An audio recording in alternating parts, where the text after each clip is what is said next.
Welcome back to the Hold It Down podcast. Assalamu alaikum. You are watching this on a Monday. Today is a Friday. Jum'ah Mubarak. Eid Mubarak. It's the third day of Eid. Eid Mubarak, my brother. Eid Mubarak, my brother. Man said it to you already, innit? But man's going to say it again. Still. Eid Mubarak to all of you lot. I just sniffed on the mic. man's been a little bit sick. Me too. Yeah. And you know what I realised about 15 minutes ago? I think you are the reason why. I am the reason. Because you remember last week you said to me, "Yo, I'm a bit sick, right? I might be," and I told you, "Stay the fuck away from me." Yeah, and one of them particles hit you. It did. Yeah, one of them particles. Your fucking saliva hit me on my nose. Yeah. I'm gonna fuck you up after this episode is done. This is the last episode of the Hold It Down podcast with Mayk. We will replace him every fucking time following his death. But welcome back. We are now here for episode 16, for where Mikel is still here. Large up Mikel. My man on the right-hand side, my name's Emal, I'm also here. You should know this by now. And if you don't, you're just a pussy, innit? I agree. Do you agree? I agree. We constantly call our listeners pussyless. Well, they know it's love. Yeah, it's also because we don't have any, so it's fine calling nobody a pussy. For anyone that does watch, we love you, innit? This is how we show our love. Indeed. Yeah, it actually is, you know. Real talk. It actually is. Because like we're Londoners born and raised, we're just rude to each other. Just abuse. Yeah. You used to get abused, fam. Abused, boss. You used to get abused. Traumatized. I don't think I've ever told somebody to shut up as much as I've told you to shut up. Definitely not. Definitely not. Yo, for the listeners, this guy, yeah, you would just turn around to Mike and be like, "Hey, Mike." He'd be like, "What?" "Shut up." And it was constant. I'd do it 2 minutes later, you'd still be like, "Yeah?" Dumb guy, bro. It got to the point I was expecting it. Yeah. I was feeding into it. Yeah. I wanted to receive it. Just like it humbled me. Just like the thing you said earlier. What was the thing you said earlier? What's the thing I said earlier? Off Mike? Something along the cocks. What? What did you say about the cocks? Oh, I need all the cocks I can get. Yeah, I can't get no, I need all the cock I can get. Yeah, that's what I said. Yeah. But the context was very different. Yeah. You said it's something about blowing my cock off. And why are you dragging me into this? I don't know, bro. You're dragging my halal name through the mud. No, because you used it as like an expression, and I need to protect myself, bro. You keep making me look like some fucking homosexual. Homosexual. That's very counterintuitive. Very bad. Yeah, it's not great. Anyway, welcome back to episode 16 of the Hold It Down podcast. We're back again. My brother, how are you? I'm good, bro. I'm very good. Yeah. The week has not been riveting, as always. Some things have happened. Obviously, we had Eid. I was deathly sick during Eid. Were you actually? Yeah, bro. Yeah, I got a fever. I wasn't able to go see my dad, have dinner with them. Oh, shit. Yeah, man. Didn't even know that. Yeah, but I'm feeling better now. Okay. Very perked up, ready for the day. Not gonna lie, not much else to say. I got rejected from the job. Finally, they got back to me. It's like I needed that confirmation just to like put it behind me. I've been applying like a madman. Like an absolute madman. Okay. What did they say to you exactly? Well, the recruiter told me that he didn't really have any feedback. They went with somebody external, and he basically said they really enjoyed the conversation, but, probably an experience thing. So, Okay, what it is. Move on, bruv. Move on. Like you said, fling with the one there, crack on to the next one. Plenty of horses, bro. Plenty of horses. Yeah, okay. And speaking of horses, tune in for News of the Week in a bit. That's going to be very interesting. Okay. Yeah. Okay. Man's not been there. Man don't know what's going on. But if there's a horse and potentially the country of Chile, then I'm interested. But anyway. Maybe. Anyway, how's your week been? No. Don't end it there, bro. There's other things going on, bruv. Don't lie to me, bro. Oh, right. Yeah. Don't lie to me. Oh, yeah. My sex toys are taken captive again. No way. I didn't know that. Tell us more. I don't really want to, because it's been too much of a topic of conversation. But yeah, I'm gonna go get them back on Sunday. So it's good. So what's happened is the sex toys that you provided to a partner of yours that you were loosely seeing. Yeah. I wasn't loosely seeing. She held on. No, this is the previous. Oh, right. The first one. Yeah. Holding on to them for quite a while. Yeah. disinfected and sent back to you. Yeah. You then immediately provided it to the next person, and now that is no longer a situation, and now they have harbored the hostages. Well, actually, to be fair to her, it's me. I haven't inquired to go pick them up in a while. I've been, kind of busy, not busy, just avoiding it. Okay. When you do pick them up, do you feel like you'll use them one final time? I don't think so. Okay. No. Especially because I'm on a halal thing now, and doing that would break my chastity, with which I am very much... Your newly formed or reformed chastity? My newly reformed chastity, that I am very... Yeah, I need to keep that 100. I mean, from me to you, mashallah. Thank you. I respect it. It. If you really want that chastity to be at 100%, leave the toys there. Well, you know what? I don't think she wants to keep them. Sure, that's the reason why. Mayk wants them back to use them on himself. So, anything else guaning in your week? vibrato thing. Anything else, brother? Yeah. I've got my surgery on the 16th or the 18th. I don't remember. Just realised this was on camera.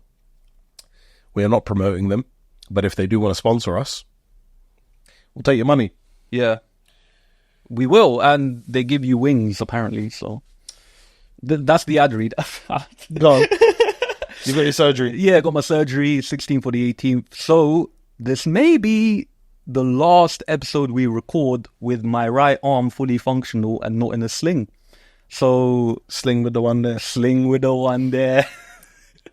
That also sounds like a sexual act. Yeah, bro. Sling with the one there. Yeah, bad thing. Yeah, so how you feeling about it? Because I know that before you were a bit apprehensive about having the surgery. Do you know what it is? It's the fact that I really don't want to be out of the gym for 2 to 3 months. Is that how long it's going to be? Yeah, to be like fully active my father. Fully active my father. If I do wait the 2 to 3 months, before that, you can do some stretches at home. The physio is going to tell you what to do and what not. And it's just, the unknown of it that's kind of bugging me a little bit. But I'm going to keep my diet clean. I'm going to keep my protein high. Try not lose too much muscle. To be fair, I've got enough. I can lose a bit and then get it back later.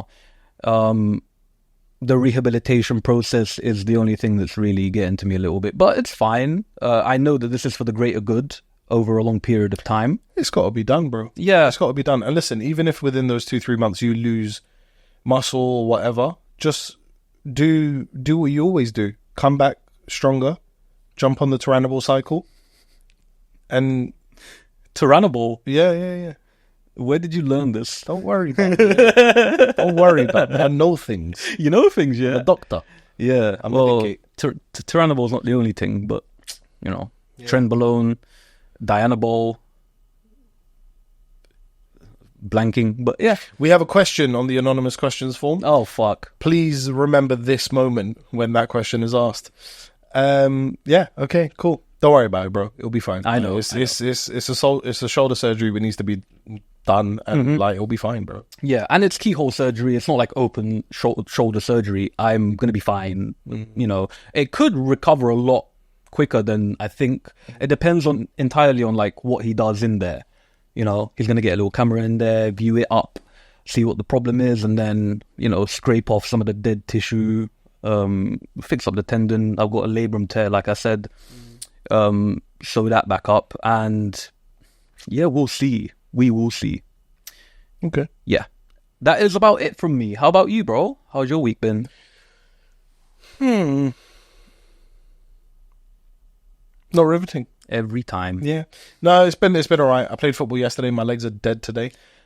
You were literally like kind of disabled when you got out the car. Yeah. I saw you just hobbling around. My legs are tired, man. My legs are so tired today. It was quite like a busy day anyway. Like I didn't get much sleep the night before, so I was quite tired. and I was working all day. Then I went to football, and I got very tired from that. And then we had like guests over at home after that, so it was like very busy day. Ended up sleeping really, really late last night. But good because I'm off today, so it's not too bad. But yeah, that was good. Enjoyed football. It's been quite busy with Eid.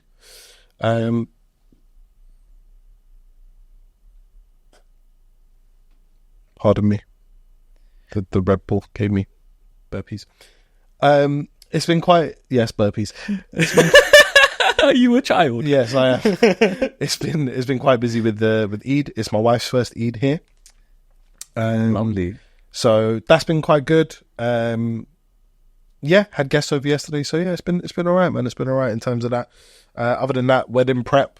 Obviously, a few weeks to go. You know what I'm saying? For the second of the two weddings. So just prepping for that. It's been busy on that front, getting everything sorted. But yeah, man, it's been all right. It's been all right. I did have an episode of sleep paralysis. Interesting. Very interesting. Yeah, I've suffered from sleep paralysis for... I can't remember when it first happened to me, but I want to say a couple of years maybe. And the first couple of times it happened, very similar to like the anxiety thing. It was like scary, you know, really weird. But then I'd done a bit of research on it and realized, okay, like it's kind of normal. It's in that REM state. What's it called? Rapid eye movement. Rapid eye movement. That's the one. And it's in the process of when you are falling asleep or in the process of when you are waking up. So it won't happen like in the middle of your sleep. It's at those 2 points that it could happen. And it happened to me quite often last year in sort of the summer period. I'd come home from work, I'd be really sort of tired, and I'd lay in bed and try and fall asleep. And I was tired, my eyes were closed, and getting towards sleep, I'd have moments of sleep paralysis. But then one of the bits of research I saw was, you know, don't panic, focus on your breathing, because you're awake, bro. You're awake, but you can't move. It's fucked. It's such a fucked feeling, bro. Oh, I know. I get it too. It's actually quite common, bro. Very common. It's actually quite common, but fucked feeling, by the way. It's just booky. It's Just booky, bruv. Right now, everything booky, bruv. Real talk. So yeah, just focus on your breathing, and the key thing is, rather than like trying to fidget a lot and blah blah blah, focus on moving one finger. As soon as you have the mind control to then move that one finger, you kind of snap out of it, and then you're fine. So I worked on that, and you know, because you're awake, basically, you're conscious enough to know that, okay, these are the things I need to do. Breathe properly, focus on moving one part of your body. Then you snap out of it and you're fine. I've had 2 in the past 2 weeks.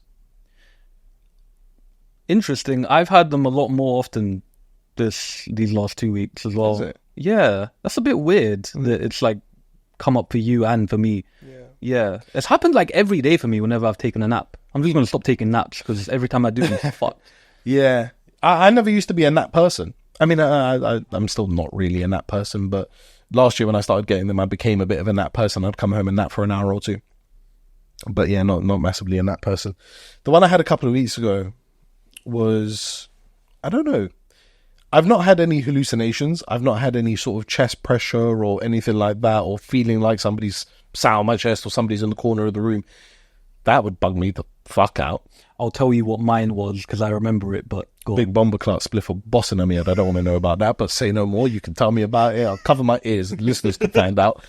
Because otherwise I'll cry with fear. The one 2 weeks ago was a bit strange because I was actively aware of where I was. Obviously, my wife was laying next to me, and I was in my sleep thinking that I was calling out to her multiple times because I wanted her to like shake me or wake me up or something. On a support thing. Kind of, I guess, or just snap me out of the state that I was in. Obviously, I didn't do that, but I thought I was. And then I woke up, and then my wife was still asleep, but when she woke up, I told her the situation, and I was like, I was calling for you, and she was like, no, you weren't. I was like, yeah, no, probably I wasn't, because, you know, in that state. She's been through it before as well. She's had sleep paralysis. Again, quite a common thing, right? And she said, yeah, there's times where it's sort of like I've done the same thing, and it's, you know, you're not actually calling anyone out. But anyway, that was a bit of a weird one. But the one I had a few days ago was really strange. It's the first time that I had breathing issues, and it's the first time I really panicked having it. Ooh. I really panicked. Really? Yeah. I was pretty much every other time I'm either like on my side or like half on my back. This time I was fully on my back, which apparently leads to more feeling of chest pressure. Yeah. And I really, really panicked. I really, really panicked. In my state that I was in, awake but body not awake, I thought that I was really moving my fists. Like, I thought I was trying to shake myself. You're not getting anything done. I was doing like not a single thing. You're not getting I was anything in done. my head. I was doing this with my fist, moving my fist, trying to wake up. Didn't work, and because of that, my breathing became really, really, really quick and really heavy. And then I woke up eventually, and I think my breathing sort of woke my wife up as well, and she was like, yeah, she must have wondered, like, are you okay? Like, what's going on? Then I explained what happened to her. But yeah, that's been a bit weird. It's again, like, I'm quite able to sort of control them, because again, you just focus on the little things. But yeah, past two have been a bit weird. It's not a nice feeling, man. It's horrible. It's not a nice It's feeling. literally like the weirdest thing that can happen to you. And it's because these chemicals are going off in your brain. It's not real life. Nothing about it is real. But when you're in it, it feels so real. Yeah. Like, it feels so like this is reality now. Yeah. And sometimes I wake up and I'd like go to the bathroom or something, or, you know, get some water, and I feel like I'm still in that dimension, and I'm thinking about what happened just there, and I'm like, yeah, I'm going back to that. It's really weird you say that. That's not happened to me before, apart from the last one I had, where I had the bit of a panic. Ooh. For half of the day following that, I couldn't stop thinking about what happened. Really? And I had a bit of fear about me. Yeah. I was a bit scared. Yeah. Pussy. Oh. I'm joking. Thanks for the support, mate. Bro, I'm there. Yeah. You know how you if said... you fucking get choked out in the next one. Funny you say that. I had wires, like these wires on me, right? And I'm trying to like pull them like that. I'm trying to pull them. Trying to pull. I can't get them off me. I can't do it, bro. Nothing's like, I'm just getting surrounded by fucking wires, cuz. What kind of wires are like those? Metallic kind of, you know, like those. I'm picturing the Matrix when Neo's reborn. Yes, exactly like that. Okay. Exactly like that. Wires, but they're not in me. They're Okay. on me. Okay. They're just like, and they're pulling at me, right? And I'm trying to pull back against them. And Not entangled. yeah, and it's not working. Bro,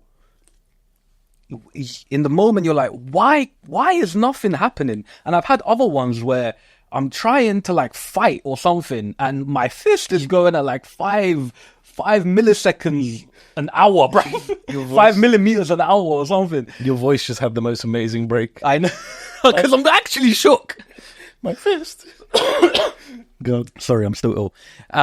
But yeah, I know exactly what you're talking about. It's terrifying. And It kind of is. when I mentioned me having a nightmare, it was a nightmare like that. It was mixed with sleep paralysis. Okay. Yeah. Okay. Yeah. And that was like the first thing that brought it on. And since then, it's been like I've been in the same realm of dream whenever I've had the sleep paralysis. It's weird, bro. It's like I really don't want to go back to that. Because I was in some mansion, and my mum's in one of the rooms, so I feel like it's our home. And I'm gassed that we've got a mansion, but there's ghosts and them thing there just chasing me, and that is nightmares, bro. Yeah, that's dead. Alhamdulillah, I've not had any of that. Yeah, but that's A'udhu crazy. billahi minash shaitan regime, bro. Trust me, yak. Listen, on a real thing, subhanallah, bro. The world is mad. This dunya is mad, bro. The capabilities in here are crazy, bro. Absolutely mental. We haven't a fucking Scooby about it. No idea. We haven't a Scooby about it, bro. We know about 20% of it, I think. That's what they estimate, these neuroscientists. I thought it was 10. 10, maybe 10, 20. Because the misconception is always that, we can only use 10% of our brains. That's not the case. It's we're only aware of what 10% of our brain is able to do. Yeah. Because people always say that, you can only use 10%. No, we only know what 10% of it does. Which is even worse. It's very scary. Yeah. Very, very scary. And the dreams are like proof of that, because it's like 100%, bro. you make everything a reality. Think about dreams that aren't in a sleep paralysis sort of state. Even those are fucking mental. Yeah. Mental, bro. Like some of the shit that happens is crazy, bro. Bro, I've had a full-on relationship in the dream. Bro, listen. There is a... This is not going in the podcast. There is a very... Like, she's kind of clapped, bro. Girl from Hollyoaks who's got like short blonde hair, is proper white and really skinny. And years ago, I had the most intense sex dream with her. She had no right being in that dream with you. No, but it was incredible. Incredible. And It's then just weird, isn't it? I became obsessed with her for a few months after that. Random people that just have nothing to do with anything. You have no actual emotion toward them, and they pop up in your dream and they're sucking your dick. It's weird, bro. Why, bro? It makes no sense, bro. Oh, goodness me. You know what I mean? The mind is a mental thing. Have you ever had one where you've never seen the face before? You've never known who the fuck this person is in your dream? Do you know what? I may have, but there are very, very few dreams that I can reflect back on because I'm one of those who it literally immediately forgets my dreams. There's very few that stay with me and I remember. So I don't think so, but I'm sure I probably have. Okay. Yeah. Okay. There's this thing with sleep paralysis that people practice, right? I forgot what the name was, but it's like if you train yourself to break out of it, then you actually have control of your own dream. I forgot what the name was. I'll get back to you guys with that. But my friend actually, back when we were younger, he used to practice this, yeah? And apparently it's like doing something with your third eye, and once you've actually achieved it, you've kind of nearly awakened your third eye, so you're able to, you know, do anything you want in this dream. So your soul comes out of your body, you're able to fly over wherever, manipulate anything. Yeah, there are different versions of sleep paralysis. That's one of them, where it's an outer body experience and you can almost sort of see yourself sleeping from like a fucking bird's eye view, and you're in control of everything, which is fucking nuts. Crazy. Absolutely nuts. I've never had one of those. Why? Yeah. Am I just bounded by my reality? Like, what? I'm okay with being bounded by my reality. I think if I see that, I might neck it. I might Mac Miller it. Let's not. Okay, man. I listened to one of his tunes earlier, man. You know that to this day, that's still one of the saddest ones for me. I don't get affected by celebrity deaths, but oh yeah, Mac Miller upset me. That was a sad one, bro. Mac Miller upset me because I love his music, man. I know, bro. I love him. What a beautiful soul, man. Very beautiful. Don't even know him, but no, just from what he portrayed and what he put out in his music, like his soul was beautiful, man. Like post death, they released like the he had a posthumous album. That's the one, posthumous. One of the tunes on there, bro, it made me cry, bro. Yeah. Bro, like towards the end when his music started getting a little bit darker. Good News. Yeah, that's the song. Yeah, go on. He just constantly had lyrics about dying and killing himself, and post-death listening back to that stuff. He was screaming, wasn't he? Oh, man. Screaming for help. So sad, bro. I was listening to Rain with him and Vince Staples earlier, and just the lyrics in there are about fucking blowing his brains out, and it's mad, bro. Yeah. Well, you know who we can blame? Ariana Grande. Yep. You bitch. Anyway, that's been my week. Sleep paralysis and everything there. Oh, my days. That was so interesting to talk about, though. I didn't know that you suffered with it, or like, you know. Yeah. I mean, I don't know. A lot of the times I got over it very quickly, but the past two have been a little bit like, oof, you know, a bit serious. But well, let's see what we can do to get over them. I hope it doesn't last for a long time. I wanted to ask you a question. Ask me, babe. How do you feel about receiving unsolicited advice? It depends the scenario I'm in. If it's murder, then I don't need random people telling me what I want. I'm going to need the solicitor to tell me. So it needs to be solicited advice. If it's something like a petty robbery, then I might listen to some unsolicited advice. You're taking this legally, cuz. Well, what's going on? What have I done? Nothing. Yeah. Carry on. Okay. Back to life, back to reality. Unsolicited advice. I don't know. I guess it depends how good the advice is. I guess it depends how close the person is to you. Well, let's say... Give me an example. Okay. This is the example that was going through my head when I thought of this segment, because I was at the gym and I saw somebody doing something very dangerous, very badly, horrible form, a lot of weight. Okay. You know what I mean? And I'm like, this person is about to break his neck. You know? Dickhead, bro. Dickhead. Absolute idiot. Like, and the thing is, it came to my head to like go over there and be like, yo, like, you don't do it like that. Do it like this. Maybe take the weight down. Don't ego lift. And then I thought to myself, let me not do that. Let me not. Because that's unsolicited advice. And I know that when I was getting started in the gym, the last thing I wanted to hear from anyone was how to do something better. Not only did it make me a bit more self-conscious about being there, it like, at the same time, I don't know what they're going through. Maybe they're working with an injury. And that's what popped up in my head, because I'm training a bit differently now because of my shoulder. And I'm pressing very like in a different way so I don't affect it as much, right? If I have somebody come up to me telling me, oh yeah, you should get more depth on it, like, I'm like, bro, I'm injured, like, you know, I'm having surgery soon. You never know what someone's going through. So it kind of stopped me from doing it. However, it was quite, with this person, with this example, it was quite clear they the way that you've described it is they have no clue dangerous and too heavy and blah, blah, blah. Yeah. So, to be honest, like, let them potentially die. Yeah. Okay. Yeah. I think in scenarios of life or death, it might be okay to give some unsolicited They advice. survived, it's fine. Okay. Yeah. It's a bit of an interesting one. I don't know, man. I feel like it is always on the shoulders of the advisor to distribute the advice in a good way. So in your instance, when you started at the gym, being the absolute fat piece of shit that you were, if somebody was to come up to you and feel and give you some advice, I think that's quite a good thing for somebody to do. But it depends how they do it.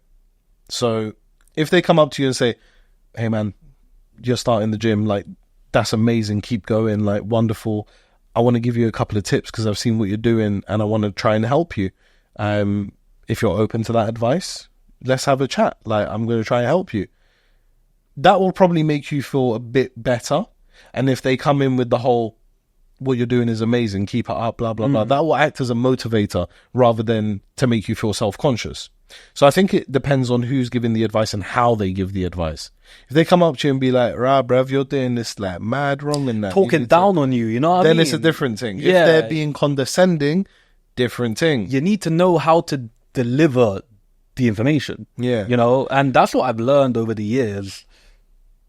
You know, tailor the way you communicate. 100%. If you sling with the one there and she's not feeling it, she's like, yo, this angle's a bit mad. Yeah. She needs to tell you in the correct way. Yeah, she does. You know what I'm saying? You know what? The communication is important in that realm.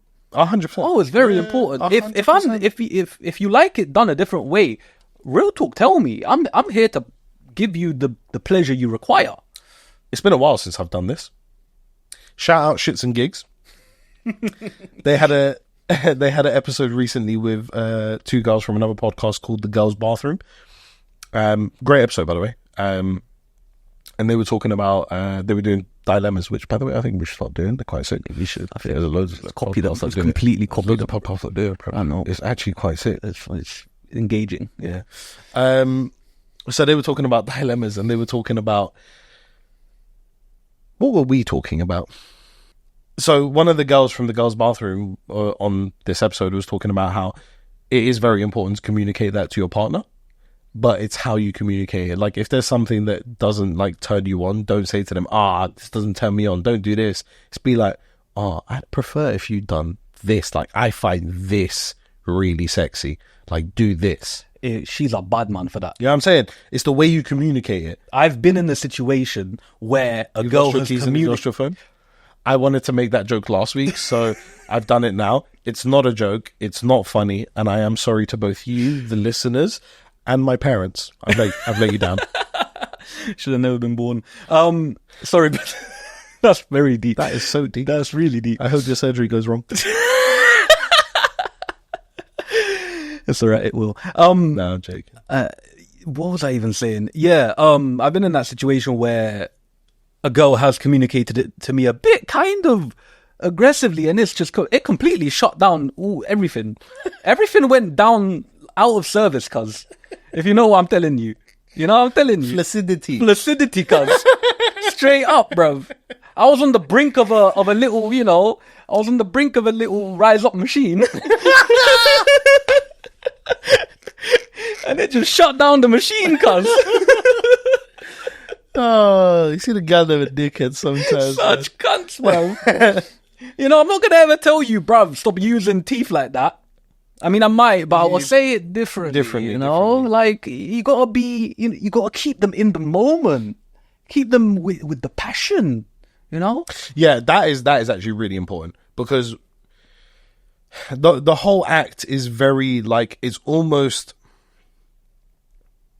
you're almost out of who you are as a normal person, because the feeling and the act itself and everything is just so different that you can't just be your normal self at that moment in time. You can't just turn around and be like, communicate in a certain way. It needs to be different, where it keeps that intenseness, that passion, all of that. You need to package it in that way. Otherwise, flaccidity and dryness. Fully. What are you going to do with flaccidity and dryness? Nothing happens. Nothing happens, No bro. entry, no exit. Nothing, bro. It's just, Unless you spit on it and till death. Yeah, I'm not wasting my energy, cuz. You know what I'm saying? It comes with experience. Once it's done, it's done. Chill out for a little bit. Crack on again later. Yeah. But yeah, communication is very important. Really important. But shout at her. Yeah. But that's in all walks of life. So in this scenario where it comes to sex, yes, that's one thing. But then when it comes to what you're talking about, just general unsolicited advice, I feel like is how you communicate it. Yeah. But then that becomes difficult when you don't know the person. Like in the gym, you don't know this person, so you don't know how they like to receive advice. So it becomes a bit difficult. I think in general, if you're doing it in a helpful way and you're packaging it nicely and you're not trying to be rude or condescending, then it should be fine. Mm-hmm. Yeah, I don't mind receiving unsolicited advice. Right. As long as it's done correctly, I don't mind receiving unsolicited advice. Okay, that takes me on to the next point. Do you give unsolicited advice? No. And this is my point as why I wanted to talk about this, because I don't anymore either. Yeah. The more I've grown up, I don't do it anymore. Okay. And in terms of like the gym, I was listening to another podcast, Dr. Mayk Israel, for anyone that does watch, huge, massive fitness guy. All of these people who are like very experienced, they don't do it anymore. And it's for the reasons that I highlighted. You don't know what that person's been through. You don't know how new they are. Also, there's something to learning through your own mistakes and not having... Because the last thing I want to do is make someone uncomfortable, Imagine that's the reason why they're like, I can't do anything right. I can't, then they don't come to the gym anymore. Yeah, you don't know how it might affect their brain. Yeah. Or the way they think about it. Like, if they are that unkind to themselves, or life has taken them to a position where they're that unkind to themselves, where they turn around and say, I'm such an idiot. I can't fucking do anything right. Yeah. Mum was right. I should just kill myself because I don't do anything right. Jesus Christ. No, just what I'm saying, bro. Like, there's people out there who have been affected by the words of other people and therefore themselves feel like absolute shit. So if somebody else turns around to them, then they're just going to be like, so useless, so shit. You know what I mean? So I kind of hear that. I kind of hear that. I think my reason for not giving unsolicited advice is a bit different. I'm just very much a to each their own kind of person, and I don't really care what other people do if it's not affecting other people. On the Christmas episode, we spoke about the conversation that I had with an Irish fella outside of a train station. Oh, yeah, I remember that. When he was basically telling people who were handing out flyers for a Palestinian march that they're idiots and blah, blah, blah, and they don't know. And I had a very, very long conversation, which I gave him some advice on. And to be honest, some of it was a bit condescending. I made him feel a bit stupid about being Irish and supporting Israel, because that doesn't make sense. Yeah, I mean, being a bit condescending to someone who's literally abusing people. But yeah, true. But it was condescending in a kind of way where... Did you know he was a retard? He spoke fairly eloquently. That can never be a gauge for somebody's intelligence, by the way. True, I'm stupid and I speak fairly eloquently. But for him, it was condescending in a sense where it's like rhetorical questions and almost making them feel stupid for thinking the way that they do. Like, for instance, the Irish thing, I said to him... But that's not condescending. I said to him, I was like, hold on. That's condescending. You're Irish? You're Irish and you support Israel. Yeah, no, that's condescending. Okay. Yeah. You know what I'm saying? I was being a bit condescending. Asking questions to make them come to the conclusion themselves is literally a tale known as long as time is, like, Greek philosophers have done it, bro. Like, that's the way you do it. Yeah. That's a smart way to do it. Because you make them come to the realization themselves by asking the right questions in a non-condescending way. Your one, you padded it with a little bit of condescension because, you know, he was a prick. Well, yeah, it was also a very sensitive subject. And he was physically and verbally abusive to the people there. Yeah. And you had found out about the physical abuse after. If you had heard about it then and there, would you have banged him in? No, not immediately. But if he had tried something else, then yes, I would have. Good. Yeah. Good. Because that really angered me when I saw that video. That wasn't him, though, was it? It was a different guy. No, that was a different guy. Yeah. That was a different guy. Yeah. Fucking hell, bro. Yeah. Getting abused.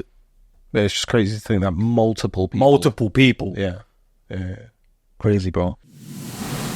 There's one thing that I want to speak about when it comes to you, Mikkel. Mm-hmm. Your toxicity.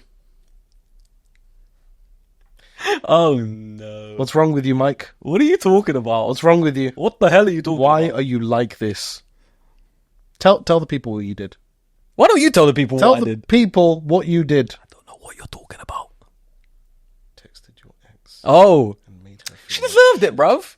She deserved it. Fuck her, bruv. Would you like to tell the people what you did, Mayk? Yeah. I unblocked her because I saw that she had updated her WhatsApp display picture with a friend. It was her and a friend, looking very nice, I must add. And I was like, hey, and she had dyed her hair brunette. I was like, brunette suits you. I was being positive. Come on, I was being positive. Yep. And then I said, your friend though. You know what I mean? Hook me up. Yeah. Was she happy about it? Or? Nah. Yeah, no, I don't think she wasn't happy about it. She said even if I was okay with it, she would never do it, sorry. And I ignored her after that. Probably will block her again. Yeah. It was literally just to take her down a notch. Yeah. That's the thing. Because you sent me the screenshot of the chat and you said, haha, look what I did. And told me that the reason you did it was to knock her down a peg or two. Yeah. And my question is, Mayk, yeah, why is your heart so black? Why you use the word toxic, by the way? Yeah. No, I know. Toxic and bored. Toxic king vibes. That's it. Why? I'll tell you the truth. Why you like this? I'll tell you the truth. Yes. I was a bit bored. Okay. Very bored. Yes. And her friend was really hot. Okay. And also, to be fair, I really didn't like the way that she was interacting with me for the longest time. You know what she did many times. Yeah. The one thing that I'll caveat this with is she was a massive prick. Yeah. On a couple of occasions. Yeah. A massive prick. Yeah.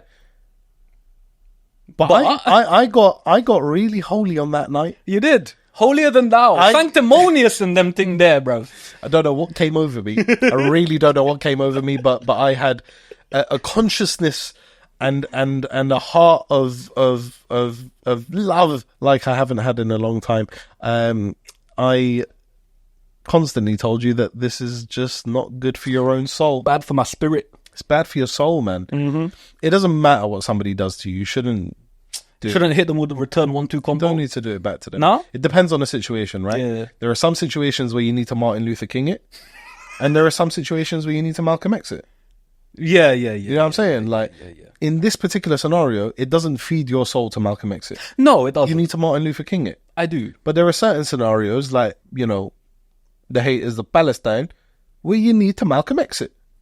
Well, to be fair, I just wanted to Damien Jr. Gong Marley her on a confrontation thing. You're such an idiot, man.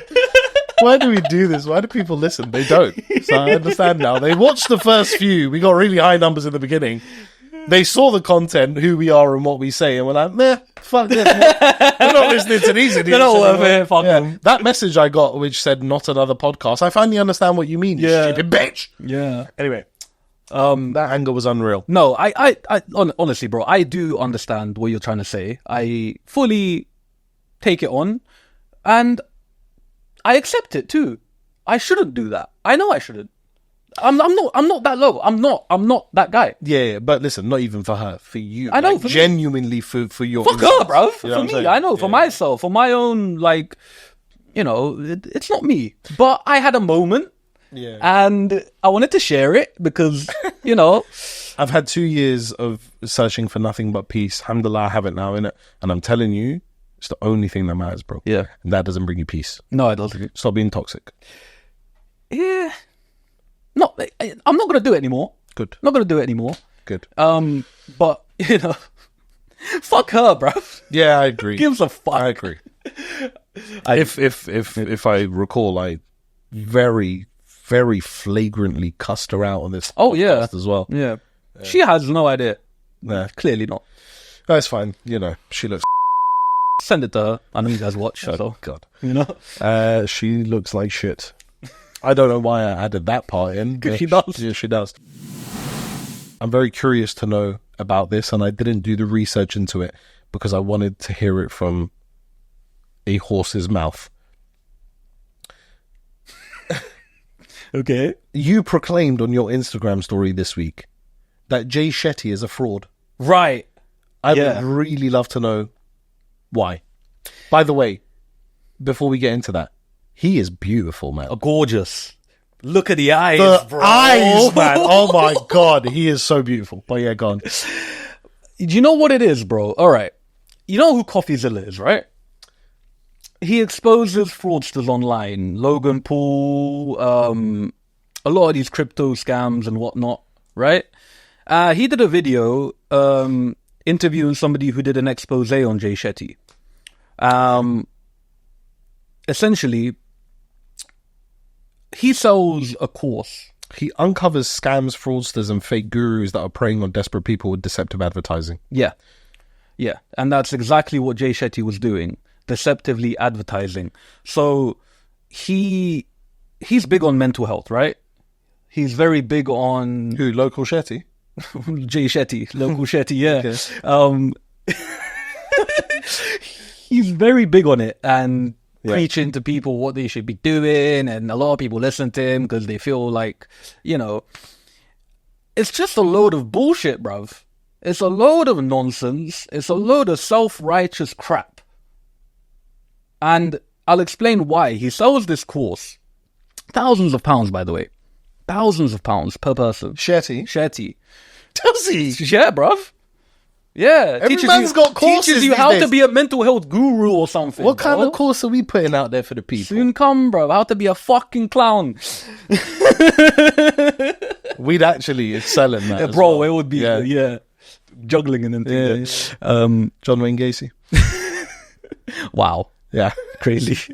So he's selling this course, and one of the things that comes with the course is that if you continue it said this in the small print, or like it was something that they used to advertise it even further, an incentive for you to do it even more.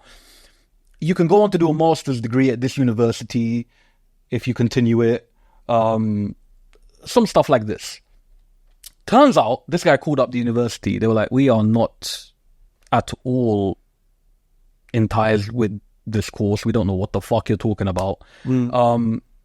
He claims to have gotten these degrees from a university. Turns out he's never done that subject. And the subject that he quoted doesn't even exist at the university that he said he got it from. Surely you're smarter than that. Brother, you got the fucking eyes, yeah? You got the gift of the gab? Bro, people are dumb, man. They gobble up everything. Give them shit and they'll fucking make a sandwich, bro. Yeah. That's crazy. That's crazy. Because, I mean, I always saw, like, his posts and his clips and his reels and his shorts and stuff like that. He hides behind the positivity, bro. That's it. Yeah, I thought, this guy's great. Like, you know, really good relationship advice. Fuck you, Jay Shetty, you prick. Still beautiful, though. Who cares, bro? I'm just jealous at this point. Yeah. I think Godzilla is as well. Yeah. Coffeezilla with a Godzilla. Coffeezilla's a dumb name, but yeah, he's very good at what he does, and we'll talk. It made me happy because I'm so sick and tired of these gurus trying to sell you what you need to be happy in life, you know, or how to be successful. It's becoming like everyone has got something to sell to you. Everyone has got a course. Everyone's got a program, how to be this, how to be that. Like, I was listening to a podcast years and years ago, which was one of my favorite podcasts. It's no longer in existence, which I'm very sad about. But there was a guy on there who was completely anonymous, i.e. he never showed his face. His name was out there, what he did and stuff, but he was very private. And he said something on that podcast, which was, people used to say, in my professional opinion.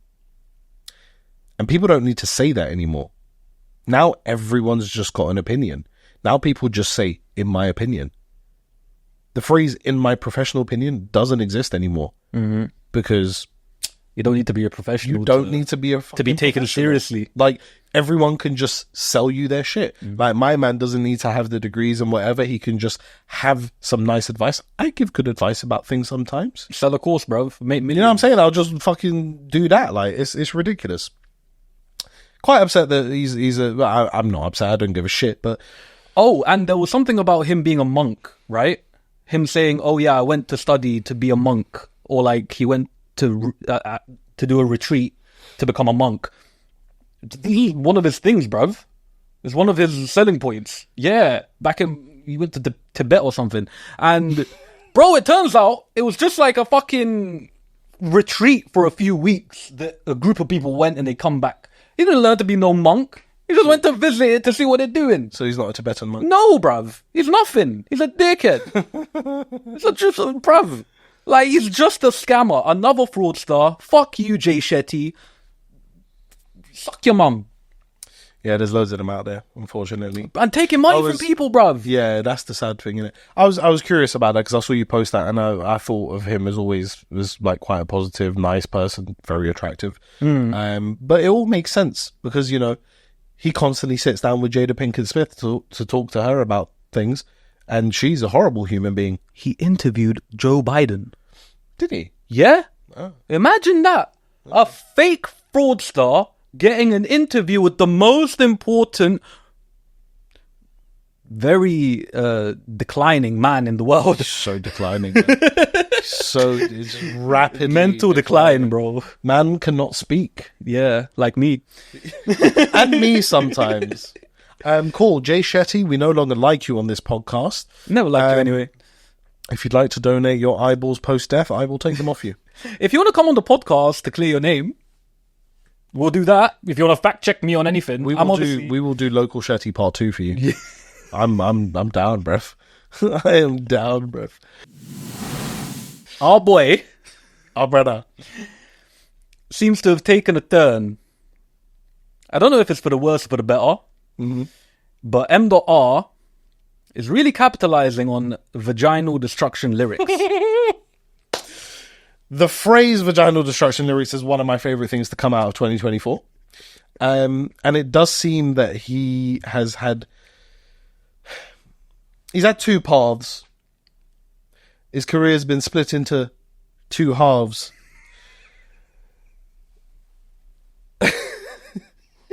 One, which me I respect highly, and the other, which me I question a little bit. You know what I'm saying? Because back in the day, it used to be, coming to know what my man think. It was a yard man link thing. High grade boss in my head. Now, dog, yo, it stink. All of my connection. Now, it's purely about vaginal destruction. Yeah. Why, Moses McGeorge? Why are you doing this? Oh, is that his full name? Two halves. Moses. Deeper meaning. We take back everything. You are beyond intelligent. Absolutely. You are the Albert of this generation. Speaking seriously, though, Yeah. I really respected his old style of music, right? Hard barra, bro. You know? Actually is. Fire. Like, actually is. Freestyle. Fire. Yeah. But I can't blame him, bro. This is the thing. I don't think I can blame him either. Because if you look at the way he's promoted Turn Red and Two Halves, he's got people like Bevo. He's got all these young TikTokers and influencers and social media people who make these little videos, the Jack Josephs and the Cole Andersons of the world. I don't actually know if them two have promoted it, but I know that Bevo and a couple of other people have like promoted it and he's been on their pages and blah, blah, blah. To get it out there to the masses so that you can just get streams and get paid. Part of me is like, I don't know if I'm mad at that because, look, we're doing a fucking podcast. Like, we would love to have loads of views and get paid and blah, blah, blah. But sacrificing your integrity as an artist? That is exactly the words that were in my mouth. That's the thing that I'm not too sure about. Because what he was, where we discovered him, I feel like we've just got a very like personal relationship. Probably. Like, we don't know him, but we discovered it at a time where it was just like, you know what I'm saying? It was sick, bro. I know. Do you know why? And now it's just purely ripping up the pussy. Like, let me read some of the lyrics to you. Go bro. on, yeah. Let me read some of the Two Halves, yeah? The main thing to come out of there. Cocky so big it split the pom pom in two halves. Yeah. Split the pom pom in two halves. You really don't want that to happen. Generally, no. But if he's talking about flaps and opening lips, then maybe. Maybe. But I don't know. It's a bit nuts. Turn red, cuz. Turn red. Go on. You know the thing. I know the thing. Fully active, my father. He talks constantly. Quote the thing, big man. I don't even know what to say, bro. Do you know what? He's riding the wave of the virality of it, right? Yes, That's 100%. exactly what he's doing. I don't blame him for that because he's been grinding, being, authentic for years, bro, and it never got him anywhere. Only recently, he only blew up last year. Yeah. We found out about him when he was still underground, and we rated him. That's why we feel like this, I reckon. Yeah, everyone that has a relationship with an artist who starts off somewhere and they're like a bit quiet and you know about them. This is such a rogue shout, right? Rhyme Asylum. If Rhyme Asylum now dropped commercially viable music and they completely changed their thing, we'd hate them. Absolutely hate. We'd hate them because of who they are as a group. And now they're that. If Loki started making commercially viable music, oh, my heart would break. My heart would actually break. Yeah. Do you know what I mean? Like, when you're fucking with people on a smaller scale, people don't know about it and they've got this thing about them, but then they transcend into, and it seems from the outside looking in that they've kind of sold themselves a little bit. Sold out, yeah. Then it can be a bit upsetting to the loyal fan base who've been there from sort of like day one. Yeah. So I think that's our issue with, not so much our issue, but like the thing that maybe triggers us a little bit about M.R's trajectory. I'm worried about his trajectory because if there's one thing that this whole viral world has shown us, It don't last. it don't last, bro. It don't last. I would rather, if I was in his situation, and the same with this podcast, bro, if I had a core group of fans from the beginning who were to fuck with us for time, I do know how to say the word beginning, I just like to be an idiot, who fuck with us all the way through and ride with us while we transcend, I'll be so happy rather than completely change who we are, the way we do things, and then have new people coming in, because then we would have just sold ourselves out as well. And I would be that as if I was an artist. I wouldn't, I wouldn't want to do that, bro. Yeah, but like money after you have. The allure of the commercial success, bro. Like, I understand why he's doing it. Yeah, he had a core group. The core group wasn't really doing anything for him monetarily, bro. He was struggling, he wasn't making peas like that. And now, riding this wave, he is. And yeah, it's gonna end. And the issue is that riding the wave of virality, you're picking up stragglers that are just gonna leave you hanging after, right? And also, when it's finished, your core fans aren't going to respect you anymore. Yeah. So it's a big risk. And there's something to coming off the ramp properly. There's something to that. You have to learn how to land the plane, properly, so you don't mash up the fucking wings. Yeah, my people have never been good at that. They just decide to... Mad sound, by the way. Yeah. What was that voice note you sent me this morning? M.R, please, just go, don't lose yourself completely. Give us a bit more of the shit that we love, the early days. Don't focus solely on vaginal destruction lyrics. Yeah. As much as we love them. Turn Red is hard. It's good, man. But 100 gal dance. 100 gal dance! Don't fuck with me, bro. Come on, bro. 100 gal dance. I'll be honest with you. The verses will crap. The beat. But the beat and the chorus, sick, innit? And your toddler T freestyle, best thing in the world. Cannot be matched. Can you please also get your management to reply to my email about that song? We'd like it for our intro. And we're back again. We took a little bit of a break because we've been talking a lot. My throat hurts. I'm a bit sick. No one cares, right? But they need to understand that man's still here for them. Oh, you know what I'm saying? They still don't care. Yeah. All they care about is the content, bro. I don't think they care about that either. No, they don't. Fuck you, lot, man. We're wasting our time. Anyway, we are back again, and we are going to go on to one of my favourite segments on this podcast, and one of yours, maybe? I don't know. News of the week. News of the week, brother. What you got for me, boss? Let's do it. A veterinarian is charged with sex with a pony and 2 counts of domestic violence. I told you that the horse is coming back. Okay. Domestic violence upon the pony or? Upon the wife.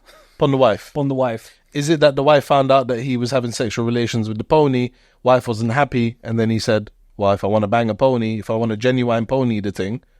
You're almost bang on. Okay. You're literally almost bang on. Tell me the story. From her point of view, he was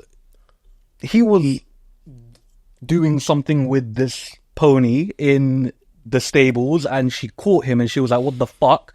And then she didn't want to let him back into the house. Her and her daughter didn't want to let him back into the house, so he abused her. And when she explained this to the police, she had a bruise and whatnot, right? Let's go through the story. Dr. Philip Dilts, the veterinarian, pleaded not guilty to the allegations, saying, quote, "It never happened. The allegations of intercourse with the Shetland pony were made by his wife and daughter." Now, from the point of view of the veterinarian, they're going through a pretty heated divorce and it's gone south. And Dr. Philip claims that the daughter and the wife want everything, including the new house, and will do anything to get what they want, including speaking madness upon his name. And, you know, creating fake bruises. Boy. Crazy. I think forensics, if that's what... Forensics would have to be involved, yeah. I think if that's what's used Yeah. when people aren't dead either, we'll be able to tell if those bruises are real or not. Yeah, yeah.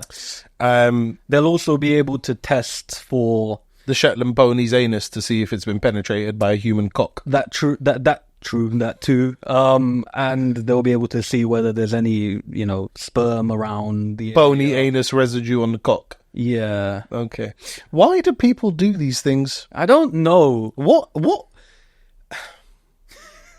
I can't, man. I can't. Bro, there's been a lot more of these stories popping up. Like, No, I know. Like, for instance, the entire nation of Wales fucking sheep. Like, I don't know what's wrong with people. What joy do you get out of having sexual intercourse with an animal?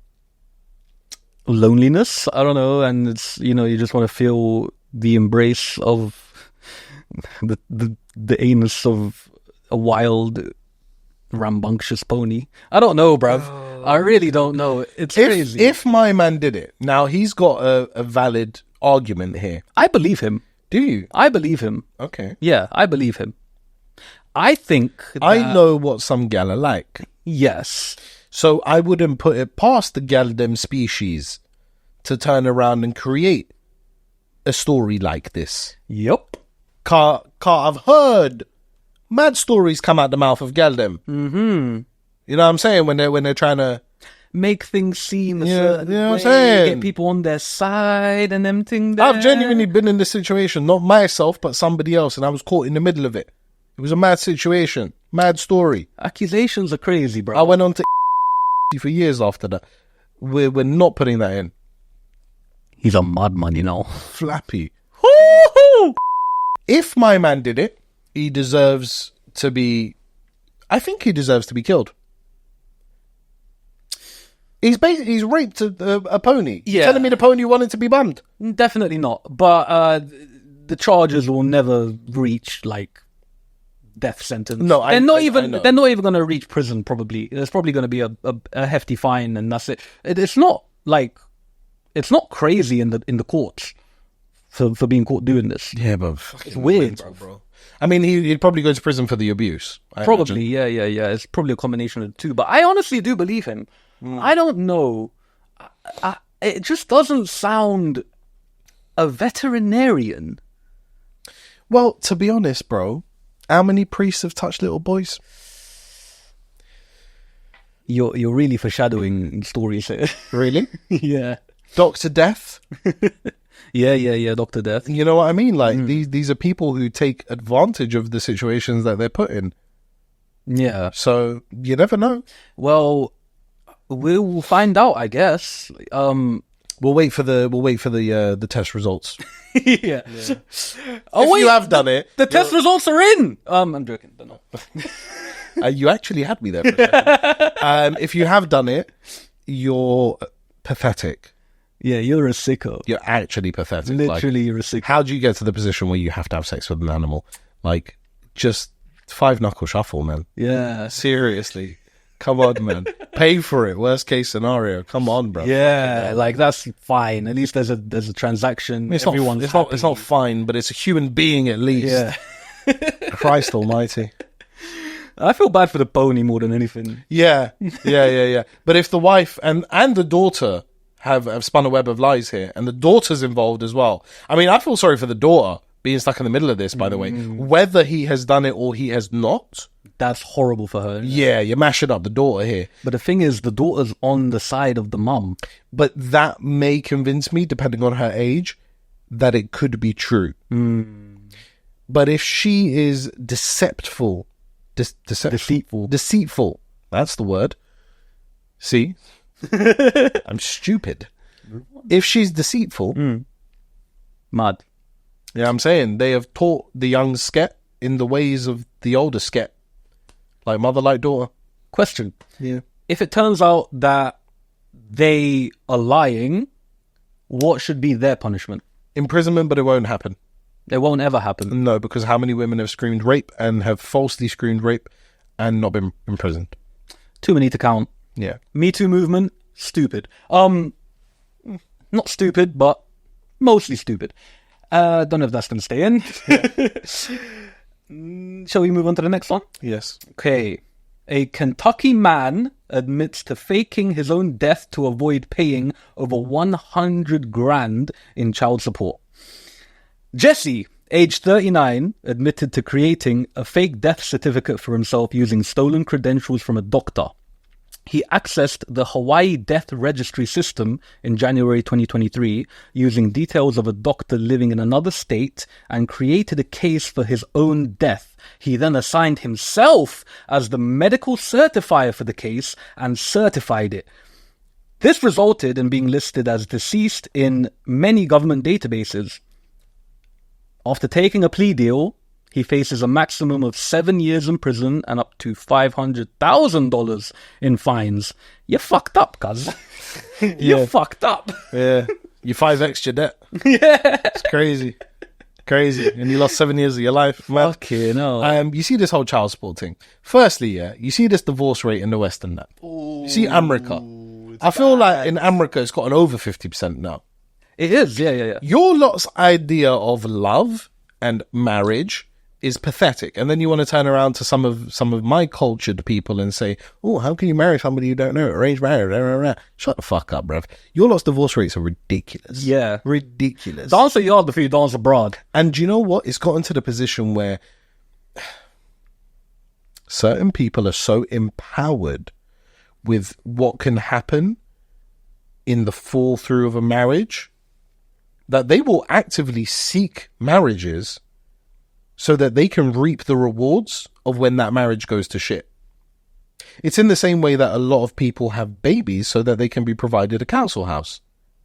It's exactly the same thing. Yeah. Very good analogy, by the way. Which is so ridiculous. How can you have a baby just so you can be provided with a council house? Yeah. How can you get married, ruin your life for a few years, ruin someone else's life just so that you can get some money and this and like. I am so I can't wrap my head around it. I can't wrap my head around not having self-respect for yourself. Yeah, but also, even if, let's say, naturally that marriage falls through, yeah, there's no sort of foul play or ill intention from the beginning. You get married for love, you really love each other, you want to stay together for the rest of your life, but then you divorce, and then that husband has to pay 50% or whatever it is of his salary every month as child support. Mm-hmm. Why is it just sort of like a blanket sort of fee, like my man has to pay this amount of money, even if she's working, makes this amount of money, blah, blah, blah. Like, the man is put in such a bad position, bro. There are arguments, playing devil's advocate, I don't agree with it, but there are arguments, for it, like, because you've taken the best years from the woman away, maybe she's no longer fertile. Maybe she's not able to start again. Maybe she's put her career on the back burner for ages and she's not able to, like... What if they've divorced because of her? What if she's cheated on him? Well, that's the thing. Sometimes it goes in their favor even if that happens. And it's weird. Yeah, no, that's my point. Yeah, that's fucked up. I'll be honest. That's fucked up. It's look, I understand the concept behind it, and I don't fully disagree with the concept behind it. You have to take care of your child. You have to, but there are ways to do things amicably, bro. Yeah. I was having a conversation with somebody who couldn't wrap their head around the idea of a dowry. I got married. I had to provide a dowry. In Islam, the dowry is there in place so that if there is for any reason a divorce, that dowry is there to cover the wife. She then has expenses. She has money that she can spend on child, on life, on blah, blah, blah. Most of the time, the relationship and the culture is respectful enough. So it's like a down payment. It's like a deposit. Yeah, kind of. I mean, we make jokes, but dowries existed in the West. Yeah.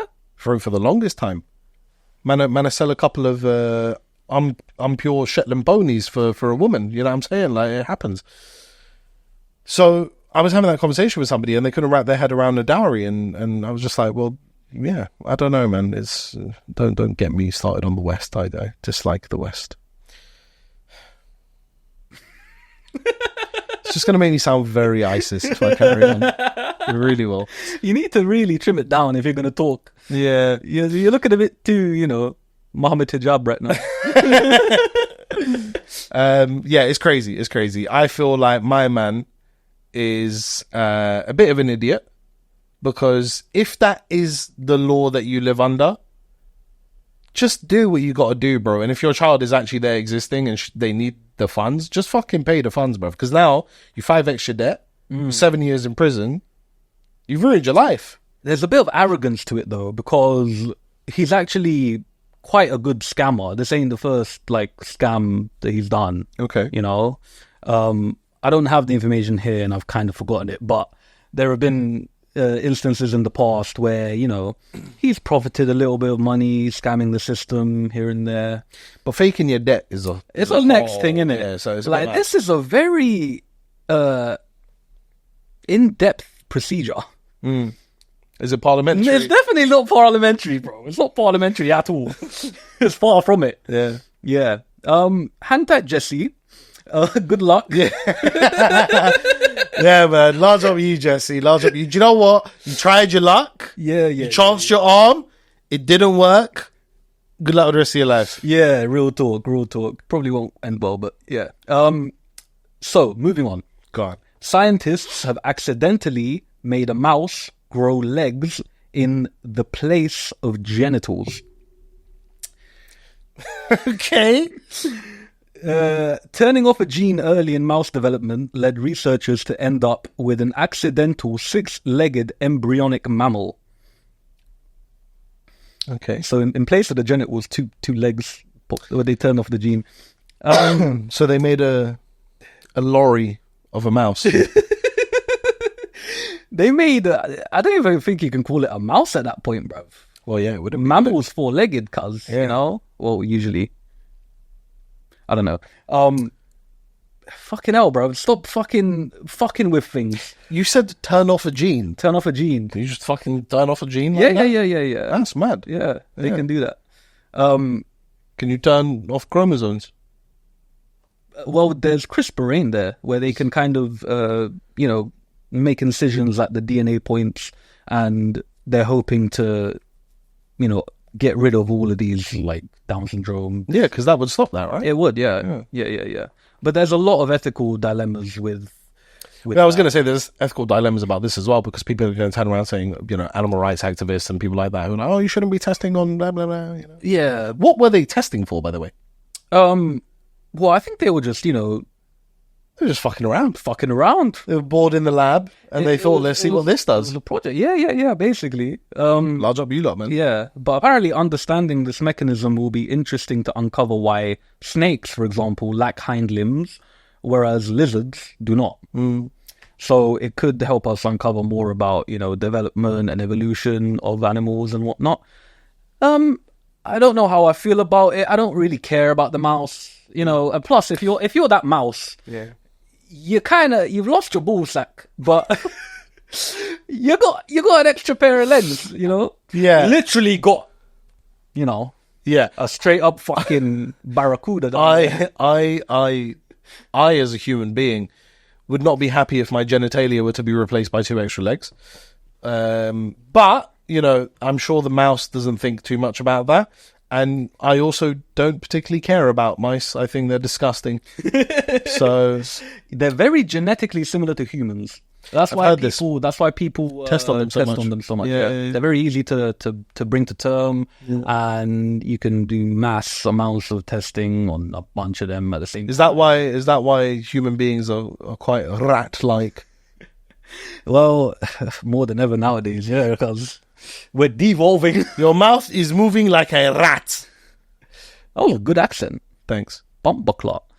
Okay, moving on. Everyone in Japan will be called Sato by 2531 unless marriage law is changed, says a Japanese professor. What? Yeah. Japanese citizens will all have the same family name in 500 years' time unless married couples are permitted to use separate surnames, a new study suggests. Everyone will be called Sato-san. You know how they add son to the end of the surname whenever they talk to you. And over there, you're called by your surname, right? Yeah. Instead of your first name. So if everyone becomes Sato, we may have to be addressed by our first names or by numbers, says the Japanese professor. So, hold on. Let me just make sure I've got this right. Everyone in Japan, Yeah. everyone in Japan, by 2531, Yeah. will be named Sato-san. Yeah. If they don't change the marriage laws. What do the marriage laws currently state? Um, What marriage laws are being changed? Well, couples, he's saying they need to be permitted to use separate surnames for the man and the woman. Otherwise, so many people are called Sato that eventually Oh, I see. it's just going to, Fine, so that's what the study is. Yeah. They've seen how many They've people are called extrapolated Sato the data okay, fine. over time, and they're like, this see. is a real problem. I thought this was something that was going to be enforced upon people No. for some stupid reason. No. It's just, the trend. Trend lines. Yeah. Okay. Oh, okay. I'll be honest with you. What do we have the name of this Japanese professor? No. Okay. Japanese professor. I don't think we're going to be knocking about in 2531. I'm not going to lie to you. Real talk? I don't think so either. I don't think we're going to be knocking about 2531. I think even if we do a U-turn on the destroying that we're doing of this planet, somebody is going to press that large red button and neck us all. Yeah. So you're wasting your time with these studies. Go and fuck your wife. Enjoy life a bit. Enjoy your life, man. Go have some Japanese sushi. Go experiment know? on some mice. Have a ball. Enjoy the Japanese sushi, and then go to a massage parlor and Real talk. Yeah, I have nothing else to add, to be honest. yeah, I think that was perfect. yeah. Moving on to this one. This is a funny one. Oh, good. Florida woman claims It's always Florida. God directed her to shoot cars on the I-10 highway during the solar eclipse. Yeah, mentally unstable. Mentally unstable. No, genuinely mentally unstable. People that have those kind of revelations, oh, God told me to do this, Yep. God told me to do that, really something wrong. Lock 'em up. Upstairs. Lock them up. There was the two guys who went around with snipers in America, killing people. The older gentleman and the younger guy, the two Muslim guys, black guys. Do you know this story? No. One of them is called Muhammad something. He was a revert, and then the younger kid was somebody who he basically coerced to do this. And they would drive around in a vehicle, and they terrorized a town in America for 3 or 4 days. And out the back of their through the boot of their car, so they put the back seats down, they leant out the back of the car and through a tiny little hole with a sniper rifle would kill people dead. Fuck, man. And they did this for days on end without being caught. Because Really? the way in which they were doing it was so like, where the fuck's it coming from? Yeah. They had no idea of the car, they had no idea of the people, and blah, blah, blah. And it was mental. Anything that sends you to that, you lost your mind. Like, Yeah, and he was, sorry, the reason why I said that is he was also saying that, we're doing God. God told us to do this and blah, God blah, would blah. not tell you to do that. Absolutely not. Absolutely not. Unless you're reading the Old Testament. It's a violent book. That's a very violent book. Yes. All the town mud. Okay. That's not staying in. I know.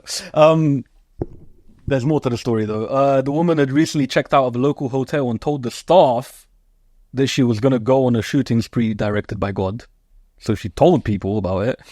The suspect, Talon Nichelle Celestine, fucking shooter name, ain't it? 22 from Georgia, was taken into custody without incident.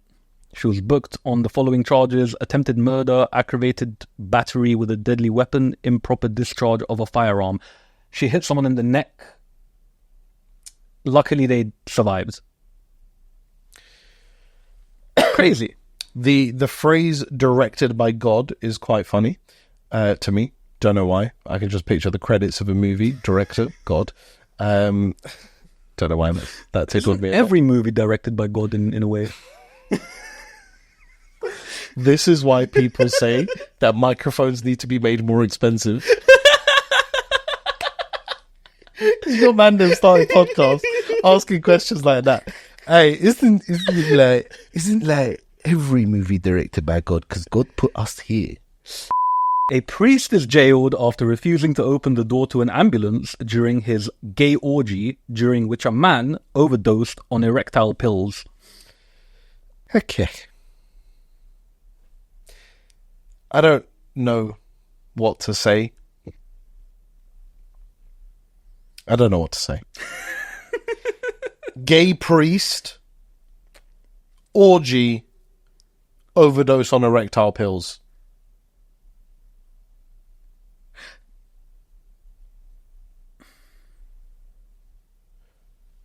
How bad is that person's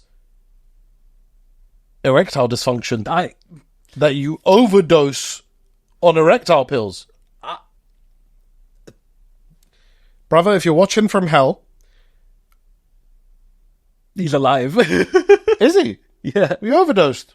No. Not to death? A man, during his gay orgy, the priest was hosting the gay orgy. Yes. And he didn't open the door to the ambulance when this man was clearly, like, in a state.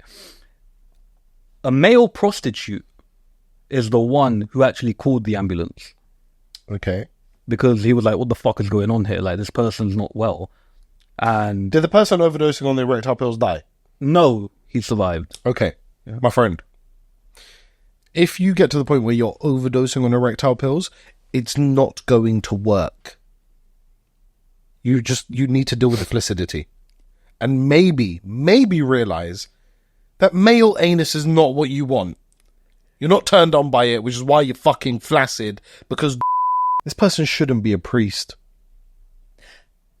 No, but that's why he didn't open the door to the ambulance when they arrived.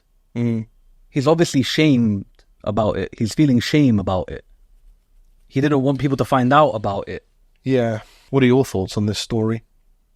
You regret not being at the orgy, don't you? I just... Fucking hell, bro. I just think it's haram, bro. Yo, listen, that is the most Tate response you can give, and I fully back it. Yeah. My response to this story is purely haram. Haram. That is what he posted. Is it? He just said haram, and then he posted it. Haram, Perfect, yeah. bro.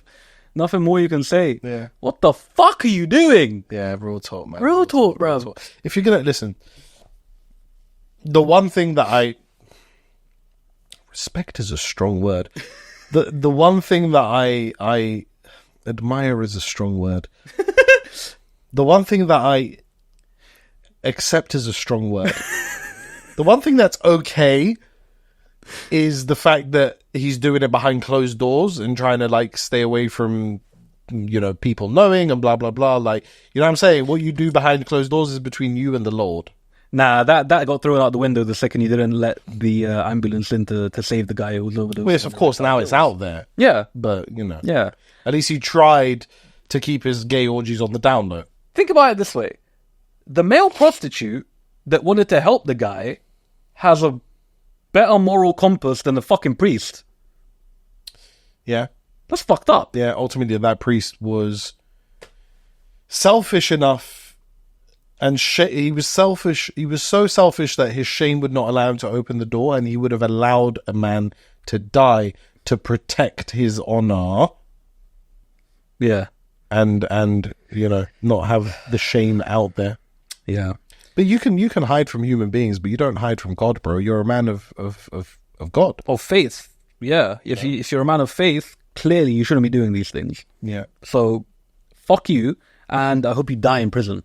Haram. And I'm not mincing my words. I really hope you do. You're a fucking disgusting human. Strong words from Mikkel. Strong words. That is it for news of the week. It was a good news of the week. Yeah. It was good news of the week. We had a lot of good stories in there. Very fucked up ones, for sure. Yeah, well, the world is filled Yeah. with fucked up cretins. I'm going to try to get funnier ones next time, less shocking ones, but there wasn't much. Cool. Some weeks are fucked up, some weeks are funny. Yeah. We missed this segment last week. We're going to bring it back. Wisdom of the week. Wisdom of the week. Brought to you from Mayk the Neek. So, this is one of the craziest laws I've ever heard about, right? And it's a law in Switzerland. Did you know that in Switzerland it's illegal to own just one guinea pig? Because they're social animals and considered victims of abuse if alone. You will not believe me, but I did know this. You did know I this? did know this. Really? Yes, yeah. It's in my brain. Yeah. I couldn't have actively put that fact out there, but I consumed that information on a YouTube video once. Mad, isn't it? Yeah. It's Yeah, actually yeah. crazy. Hang tight, the guinea pigs, bruv. Hang tight, Switzerland. Hang tight, Switzerland. Real talk, hang tight, Switzerland. Hang tight, Switzerland. Banging chocolate. Ooh, Clean country. beautiful. Drop any litter, you get fined immediately. Little chewing gum, little saliva, you're done for. Clean and that. Fucking guinea pig loving. Yeah. You know what I'm saying? Like, Neutral, no war. Don't take no sides. big up Switzerland, man. Big up Switzerland, bruv. Big up Switzerland. Granite Real talk. Xhaka, big up you, bruv. Best footballer ever known. Anyway, I was actually thinking, if they're doing this for guinea pigs, surely, you know, when you have kids, make it illegal to just have one. Yeah, sometimes it's out of your control, though. Yeah, that's true. Yeah. Okay, that's one. Did you know that archaeologists have found pots of honey in ancient Egyptian tombs that are over 3,000 years old and still edible? Well, that just goes to prove that honey never goes off. Honey never goes 'Cause off. honey bro. never goes off, but 3,000 years. 3,000 years. That's a real thing, eh? Real thing, eh? That's mad. Now, there are some things to say. It has to be covered. It can't have oxidation happening. It can't be in contact with too much air. But, That's the best preservation you can get, surely, brother. in a tomb. Yeah. Well, it depends. Yeah, well, like it was in the tomb and there's a pot and Yeah, it's yeah, covered. Still edible. I would love to taste that honey. Do you know how... I don't know, man. I feel like something crazy would happen to my body if I tried that. Really? I would just have in my head that this is from ancient Egypt. This Yeah. was for a pharaoh. It's 3,000 years old. Like, I'd start shaking. I'd start Like the shaking. spirit of the fucking mummy is in you or something. Mental. You know, the pharaoh and that. I don't think I've ever thought about food like that in my life. Never. The only time I've felt like mad is when I drank Zamzam water from Saudi, from Mecca. Yeah. My brother went Hajj last year. He went Umrah last year. Brought back Zamzam water, and I tried it, and I was like, "This is like crazy. Like this is from the Holy Land." Like I felt crazy about it. But food, I've never like any type of food or drink. I've never had that kind of thing of like, "Yo, this is crazy." Like the history of it and blah blah blah. It's food, innit, bruv? But honey from 3,000 years old in a tomb in ancient Egypt. If it was just 3,000 years old, fine. If it's in a tomb with the mummy and ancient Egypt, then that's what makes this a bit, that's you crazy. know. That's crazy. That's why I want to try it. I'd love to try it. Yeah. I'd love to try it. Who's the archaeologist? Uh, Find out the name, cuz man's gonna tweet that. I don't know. Archaeologists. Multiple. Okay, we're gonna tweet all of them. Well, we watched that show, bro. You know, let's just go watch it again. Hit up one of them, be like, "Yo, do you know the guy?" Surely they're a tight knit Yeah, group, yeah, innit? yeah. I'll be like, yo, where's the honey at? Yeah, they're Yeah. a tight knit group. Yeah, so That's two. crazy, though. Yeah. So that's 2 out of 3 done, bro. We've got one left. This is a funny one. I don't even know how to say this. Right. There was a racehorse called Pot 8 O's in the 18th century. It was spelled as the word potato, but with 8 O's instead of the regular spelling. So, potato is P-O-T-A-T-A, right? P-O-T-A-T-O. Oh, yeah. This just went P-O-T 8 O's. Pot 8 O's. I thought that was funny. Is that not funny? It's not that funny. Nah, man, it's good, man. It's funny, man. You're looking at me with the condescending look again. It's the least funny thing I've ever heard in my life. I mean, it's mildly interesting, Right. but it's not funny in the slightest. Can you guys help me out here, bro? Am I just a geek? Like, what's going on? Potato, but pot 8 O's. Yeah, his name was Potatoes. Now, is it spelt P-O-T, 8 is in the number, O''S. No, it's 8 O's after the T. So P-O-T. Oh, you pronounce it, put 8 O's. A-T, and then 8 O's. P-O-T. A-T, and then 8 O's. No. It's P-O-T, 8 O's after that. Potatoes. Okay. Do you not get it? No, I do. I do. Just fling with the one there, bruv. We're keeping that in. Yeah. Yeah. It's really not funny. So we had a great news of the week. We had a wonderful wisdom of the week. It tailed off at the end. But we are going to go on to My favorite. Is this your part of the favorite? show. My favorite part of the show, yep. This is your favorite part. Okay, well, this can be challenging for me. Sometimes it's my favorite, sometimes it's not. Sometimes maybe good, sometimes maybe shit. It is question time. Mike, Yeah. how long do you like your vegetables steamed for? This is very, very important. Yep. When it comes to broccoli, 5 minutes on the dot, no more, no less. Okay.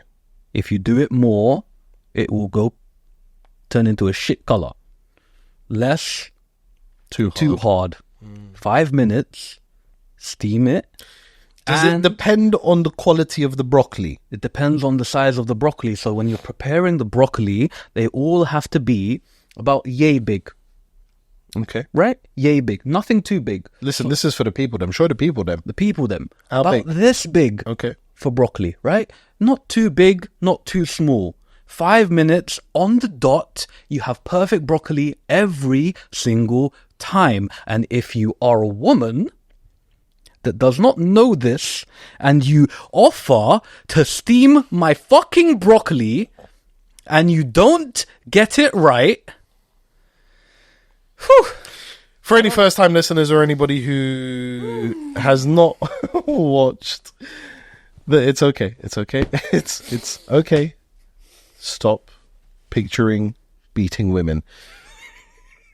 For anyone who's not watched the podcast before or is unaware of the situation, Mike's ex-girlfriend oversteamed vegetables. He lost his mind. I was there. He actually lost his mind. He went fucking crazy. And so therefore somebody has asked Mike how long he likes to have his vegetables steamed for. Yeah. I think that's a perfect question for you. Cool. Dilemma. ooh, dilemma. We have a dilemma. Who has asked on our anonymous questions form with a dilemma. There are these podcasters I watch, but sometimes they ignore/skip my questions. What should I do? Ask better questions. Yeah. Do you think we are the podcasters that ignore their questions? I think likely yes. Yeah. I'd imagine this is passive aggressive Very passive aggressive. and referring to us. Mm-hmm. The only thing I'll say is sometimes we run out of time. Sometimes the questions just aren't good enough. They don't fit with the vibe of the episode. Sometimes they're a bit too sexually immoral. Yeah. So, I don't know, man. Give us a break. this goes across the board. Give us some good questions, man. Like, give us some good questions. Some of the questions are really shit, to be honest. Yeah. Beggars can't be choosers. Mikhail, this is a good one. You spoke about this particular establishment earlier today. What's your favourite Nando's sauce? Oh, garlic. Garlic? Garlic. Okay. The garlic medium one, right? Garlic medium one. Okay. After that, just below Perivusa. That sauce is so crap. You are so wrong. That is such a shit sauce. You're so wrong. I tried it with you that one time we went to Nando's. I've They didn't never do it tried right. it before. They didn't do it right. The whole It's bottled, my friend. no. The consistency is not like it's meant to be shaken. Telling me the batch was wrong. The batch was wrong. Something was wrong with that one, bro. Too oily. It wasn't mixed. Like Okay. it wasn't properly done. I tried it and I thought it was dog shit. Listen to me. When it's done properly, it's the best. Just after garlic. Yeah, for me, it would be either the normal medium or the garlic medium. Mm-hmm. They're the best ones. In terms of the pots, the Paralysis, Oh yeah. the barbecues, What are we saying about them ones? The there? Pyrenees is top tier. Yeah. Top tier. You can't. Have you had garlic Pyrenees? No, I haven't. You are an idiot.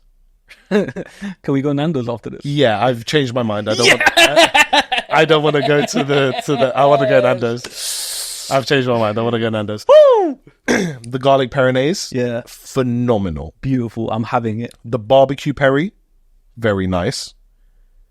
And then the other Pyrenees. I think that's the tier out of the 3 options for Pyrenees. Garlic Pyrenees, barbecue peri, and then normal Pyrenees at the bottom. Can I say something about Nando's? It gets hate. Apparently it's like, not very, high end. So the fuck what, bruv? Nando's Who gives a fuck about high end? is UK culture. Yeah? You come here, you have Nando's. You enjoy Nando's, you don't fucking talk about Nando's in the wrong way. I'll fucking kill you. No, I won't, but shut up. Anyway. Bro, can you choose me on a blem? No. Cool. Would you adopt an orphan?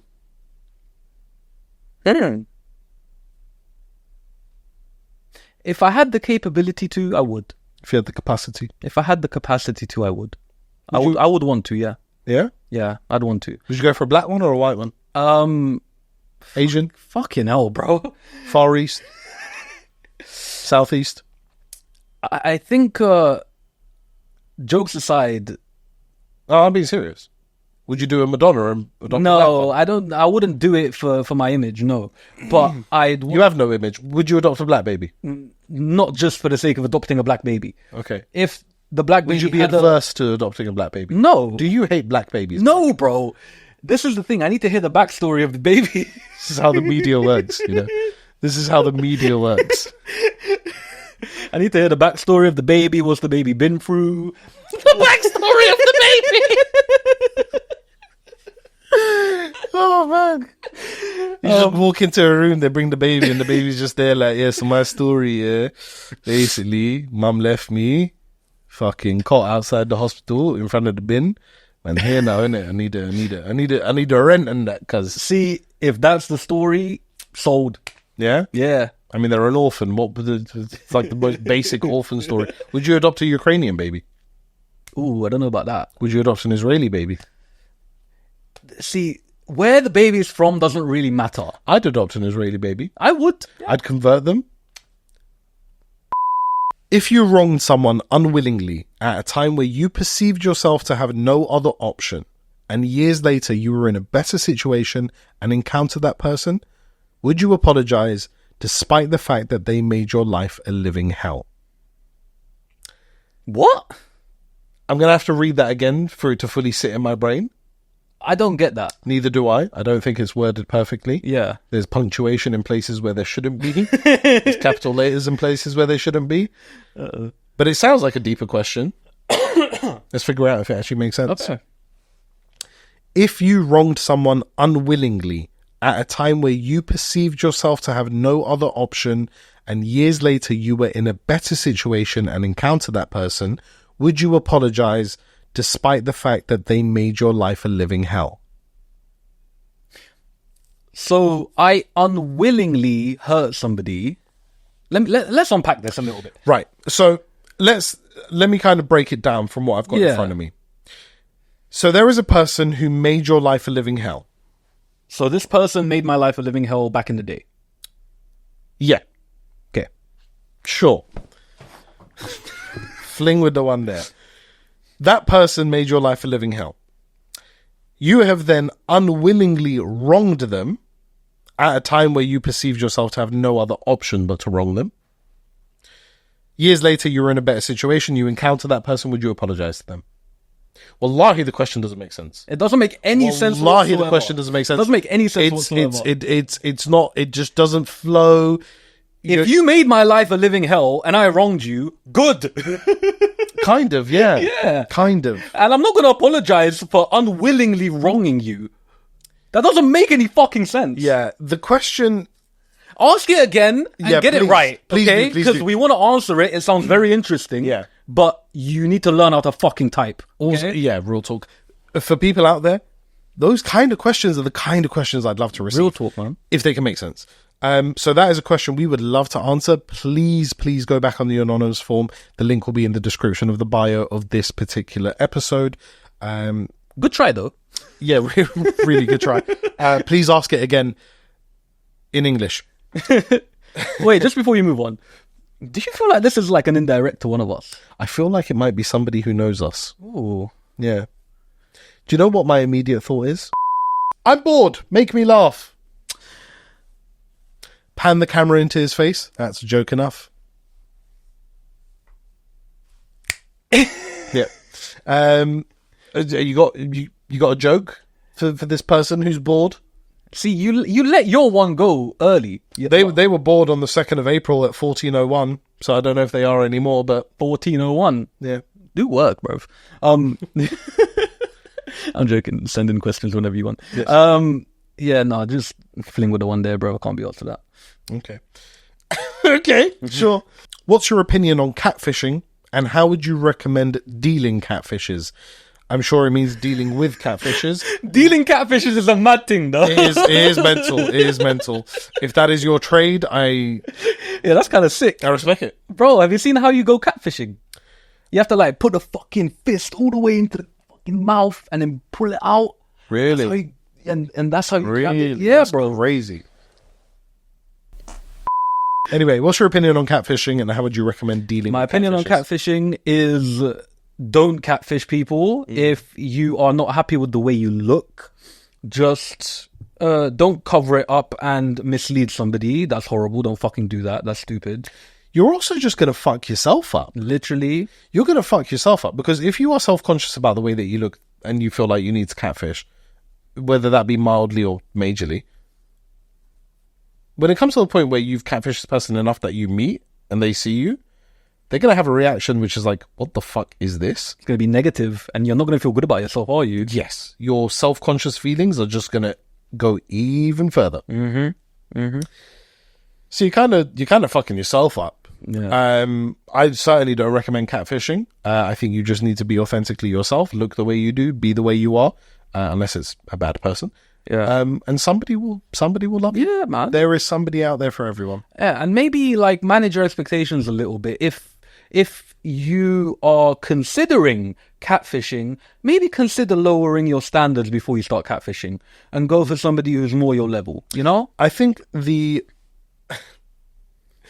more your level's crazy. I think the juicy part of this question is, how would you recommend dealing with catfishes? Or I can give you some tips if you want to avoid catfishes on the internet.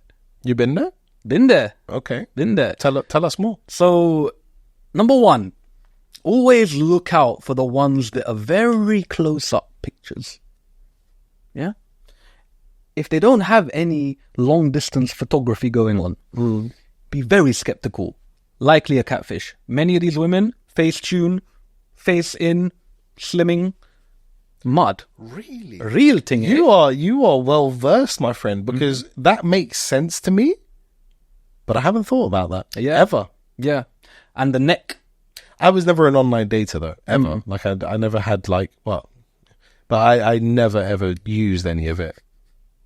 I got catfished by a girl and we met and I was like, wow, what the fuck? And okay, that's interesting. How did you deal with that? How did I deal with it? There and then. You've met the girl. She's looking like an absolute monster. Well, she was just a lot bigger, but she was still very pretty. Like, her face was still very pretty, I'll be honest. Right? And if you're honest, you don't mind big. I used to be more prone to it, yeah. Mind big. Also, another thing to look out for, if a photo is taken from here, Yeah. they are hiding multiple chins. Very good. Yeah. You need some low angular, Yeah. Or even straight on. straight on. But if it's from all the way up here, yeah, you're a hiding multitude of chins are being hidden. I know, because I was fat and that's what I used to do to hide my chins. Is it? Yeah. And then I created that one photo, the never. Yeah. That you caught 1 second. I sent it for 1 second on Snapchat. He fucking caught it. Yep. And I'm so glad you did. Yeah. We could look at it now. I told you, bruv, people don't believe me, but I'm Paul Scholes. I don't know what that's got to do with. Vision, reactions, Oh. saw, clicked, bang, history. True. Yeah. Genuinely a legendary moment on your part. 100%. One of your best performances in any realm. My recommendation of dealing with catfishes is, if that person feels like they need to catfish, they probably are very self-conscious. If you've met them and they look mildly like the person that they... Well, actually, let me explain what I did. Yeah, go on. I realized, okay, I've been catfished. I didn't make her feel self-conscious about it. I changed the date plans a little bit. Instead of taking her out, I said, hey, do you want to just maybe go for a walk and talk and sit down? I felt like this person needed company. I feel like they needed somebody friendly around, you know, more than anything. So, yeah, that's what I did. And then... Did you at any point refer to the fact that you have No. been put in front of somebody who is quite different to who you expected? No, I didn't. I didn't want to do that to them. I know... I've always been quite emotionally intelligent. I didn't want to hurt somebody because I know what that's going to do. Apart from your ex-girlfriend on WhatsApp the other day. Yeah, but fuck her. Yeah, fair point. I think you dealt with it really well. Yeah. And that's the way I would recommend people to deal with it, for sure. Try and be conscious of the fact that this person is clearly very self-conscious. Maybe don't bring it up. And just try and navigate your way out of it while being the nicest person you can be. Genuinely, yeah, exactly. Yeah, I think that's the best way to go about it. Yeah, she gave me a blowjob later, so it's fine. You know, none of that surprises me. None of that surprises me. We're here talking about be nice and this and that, and you are just a dog. I have another rank list for you, Mikhail. I love these. I have another rank list for you. Yeah. Rank the following from best to worst. Breasts, thighs, feet, wings, drumsticks.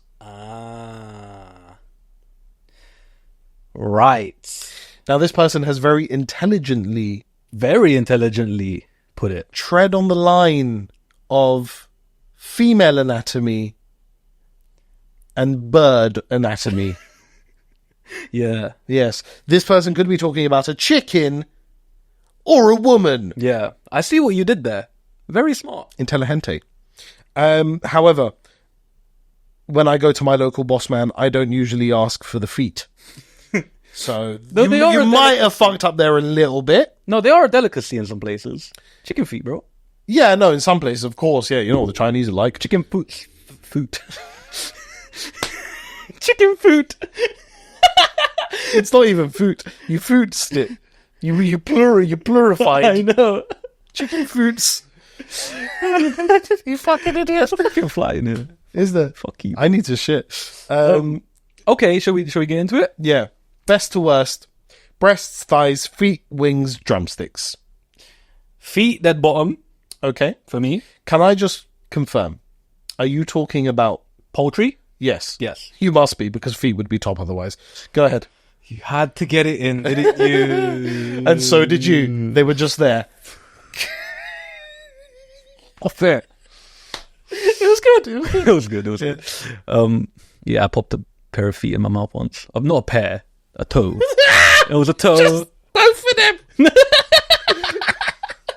It was just a toe, bro. He was just there, you know. Bro, edge of the bed, missionary, legs are up.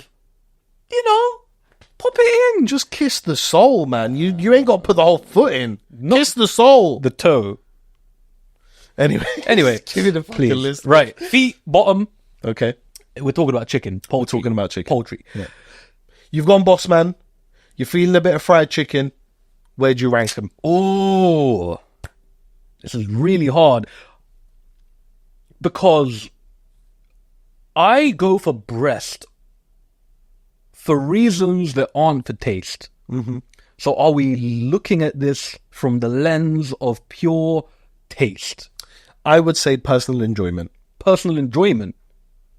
Take that how you will. Right. Personal enjoyment will go feet at the bottom. Will go drumstick number 4. Will go breast number 3. We'll go wing number 2, and we'll go thigh number 1. Okay. That's interesting. That is interesting. Because what you've put number 1 doesn't get anywhere near number 1 for me. Thigh, bro. Yeah. Juicy thigh, cuz. I'll give you my list. Go on. I'll give you my list. You are the chicken king, so... I am the chicken king. For me, feet is at the bottom. Never been to a Bossman shop that sells feet. Stupid 5th addition to the list. Number 4, drumsticks. Yeah, just We're mirroring so far. You know what I'm saying? It's just, they're all right. Yeah, they're okay. They're all right. They're okay. Number 3 is thighs. Okay. Number 3 is thighs. Number 2, wings. Number 1, breasts. See, this is mad because I always go for breasts because they are the least calories. They are the cleanest part of the meat. Yeah. Let me give you my reasons why. Yes, the thighs are juicy. But, and you know what? I eat chicken thighs very often, but I don't like them fried. I don't like chicken thighs fried. You like them in a stew? I like them baked. Baked. Okay. I like them baked, oven baked, spiced and nice. Right. Love them. Or in a curry, in a stew, that kind of way. Don't like them fried. There's something about it fried that I don't like it. For me, that juice is predominantly oil when I've been to Bossman shop. And I'm not sure how I feel about it. Do you know what? Thighs might go below drumsticks. Don't do that. Thighs might go below drumsticks. Don't do that. I will get a thigh before I get a drumstick, but I think I'd enjoy a drumstick more than a thigh. Nah, bro. Don't do that. The reason I take thigh over drumstick is I get more meat, but I think I prefer the taste and feeling of a fried drumstick over a fried thigh. Okay. Breast is the least juicy, but I'll put it number 1 because when you whack a bit of Bossman chili sauce on it, it's a carrier. You know what I'm saying? You carry with it. You do well. Yeah. You do well. The thing that feet should have been replaced with, wings, classic. It's got to be top 2. It's 2 for me. The thing that feet should have been replaced with, and what would have gone number 1 for me, is a new addition in my palate, side breast. You get the loveliness of the breast, the meat, but with a little bit more juice and a little bit more flavour. Side breast would have gone number 1 for me. Ooh, side breast. I have started to like side breast Side quite breast a lot. is the one. Trust me. Now, I wanted to mention something about the breast. I thought that you put it number 1 because anatomically it is the easiest to deconstruct. You know exactly where the little bone is on each side. Yes. I do have a very specific way of consuming breast. Yeah. It's clean. Mm-hmm. It's good. Yep. It's the same every time. Yep. And I am a fan of how minimal it is. How procedural it is. Yeah. It's parliamentary and I'm happy with it. Yep. But no, when it comes to food, I care less about that. Although, now that you're thinking about it, you're like... Yeah. I went chicken shop with my cousin when he was here in the country. And it was a late night chicken cottage from Paddington. Went back home and had it. And, he just started eating his food immediately. And I take things out. I put them correctly. I salt the chips, pepper the chips, shake it, rip off the top of the chicken box to put my sauces on, have everything nice and pristine. The fillet box here, the fucking wing box here, the chips there. And he said to me, Emal, now I know why you're fat. I said, why, cousin? Why am I fat? Oh, dear cousin. He said, because nobody else has this much precision and care when it comes to food. They just eat food. For you, it's your life. It's a process. And this is why you're fat. It's an event. It's an event. Yeah. Yeah. It is an event. I have watched it many times. Yeah. And somehow you still get chili sauce on the floor. Yeah. I don't know. There's something about your yard where I just drop things all the time. Yeah, you're a clumsy don. I am a bit clumsy. That was Fine. the most riveting and debating conversation we've had today. About chicken. Yeah. I love it. Yeah. One final one. Yeah. When you die and you get to meet Jesus, you can ask him one question and he will answer you if there is an answer. What question would you ask? That's a very big question. Mm-hmm. Have you got an answer? Because I'm blanking. I guess my first question would be, why am I meeting you? Respectfully. Yeah. Was I wrong? Like, Ooh, I interesting. believe in you. You're a prophet for me. Yeah, but you're not You're not who I expected to meet. You're not the Don himself. You know what I'm saying? You know what I mean? You're not who I expected to meet straight away. Yeah. So, well, go on. Like, do I get to meet the big man, or? Let's assume that this person is talking about God in general. Like, they're probably coming from a Catholic or a Christian. Potentially, they may consider Jesus as God. Yeah. In that case, when you die and you get to meet God, you have one question, and he'll answer it. We'll keep the next part out, which is, if there is an answer, it's God. He has answers to everything. Basically, when you die and meet God, what question would you ask? You get one question and you get it answered. Oh.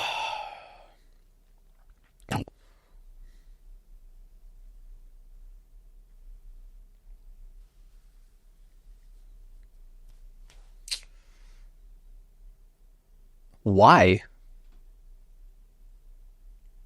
That's a deeper question, you know. Yeah. That is such a deeper question. It could land you in the pits of hell. It could. But that's a deeper question. But just why? You know? Do you ever think that sometimes? I do. I'm not proud of it, but I do. No, but I don't know if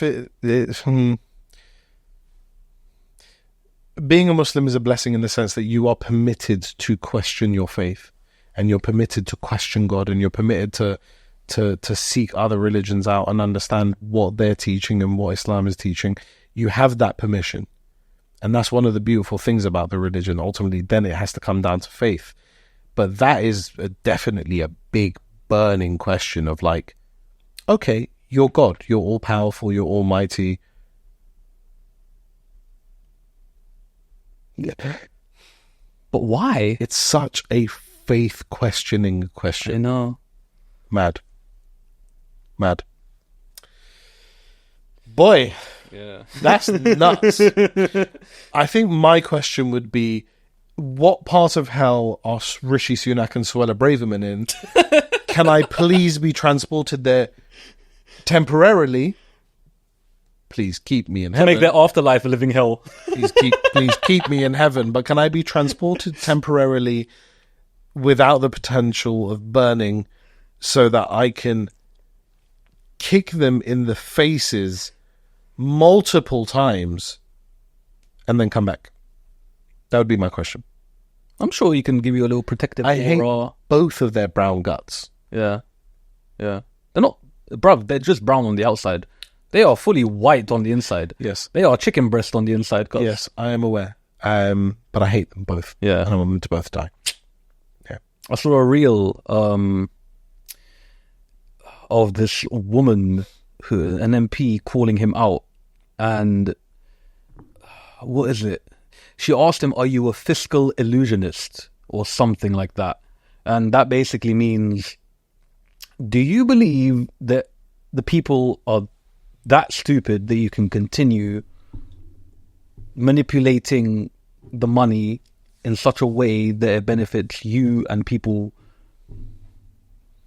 at the top and hinders the people at the bottom? Are you a fiscal illusionist? And he was like, he didn't know what to say. He didn't know what to fucking say. I think he is. I think he does think everyone's stupid. Well, everyone is stupid, to be honest, but... Well, they are and they aren't, bro. A lot of people see beyond the bullshit. So there are a lot of really intelligent... The problem is, they're not the masses. The intelligent ones are not the masses. And what can they really do about it? Bro, things are set up in a way that they just can't be overthrown. You know? So, yeah, bit of a weird one. That was the question section. It ended with the desire to ruin a couple of MPs. And also really questioning faith. But yeah, mad one. We've done the questions, and thank you for those. Please do keep them coming in. Please do ask a couple of questions similar to the one that made absolutely no sense. And the person who asked that, please do get back in contact, because it was, in essence, a very interesting question. And if it's in relation to either of us, we'd like to know who, why, and then we will answer your question without revealing that information, but then probably be in touch with you afterwards to apologize for upsetting you, whoever you are.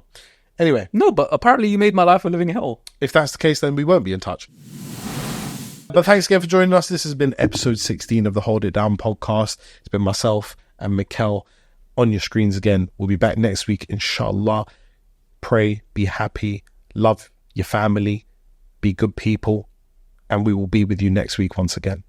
Assalamu alaikum. Love you all. Bye.